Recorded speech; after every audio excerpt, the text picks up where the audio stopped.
বিদ্যুৎ এবং গ্যাসের সমস্যা মোকাবেলায় সরকার সর্বোচ্চ চেষ্টা করছে জানিয়ে বিদ্যুৎ, জ্বালানি ও খনিজ সম্পদ প্রতিমন্ত্রী অনিন্দ অমিত বলেছেন, এক্ষেত্রে সরকার অসহায়। তিনি বলেন, গ্যাস পর্যাপ্ত সরবরাহ করা না গেলে পাওয়ার প্ল্যান্টের সংকট হবে। তবে পরিস্থিতি মোকাবেলায় কৌশল নেওয়া হয়েছে যাতে বিদ্যুৎ পরিস্থিতির কিছুটা উন্নতি হবে। সচিবালয়ে সাংবাদিকদের প্রতিমন্ত্রী আরও বলেন, বঙ্গোপসাগর উত্তাল থাকায় সামিটের টার্মিনালে কার্গো খালাস সম্ভব হচ্ছে না।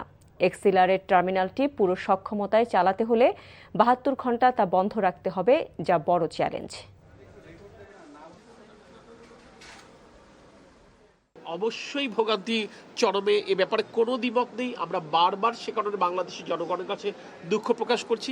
প্রাকৃতিক দুর্যোগের কাছে তো আমাদের কারোরই কিছু করবার নেই, আমরা তো এটা অসহায়, আত্মসমর্পণ করতে হবে প্রকৃতির কাছে। প্রকৃতি স্বাভাবিক হলে ইনশাল্লাহ আমরা এই গ্যাসটা ডিসচার্জ করতে পারবো এবং সেক্ষেত্রে গ্যাস সাপ্লাই স্বাভাবিক হবে। কিছু না, বিদ্যুতের এত সংকট কেন? বিদ্যুতের সমাধান এটা তো গ্যাস যদি আপনি পর্যাপ্ত সাপ্লাই না করতে পারেন তাহলে বিদ্যুতের সংকট হবে, পাওয়ার প্ল্যান্টটা না দিতে পারে। তারপর আমরা একটা কৌশল নিই।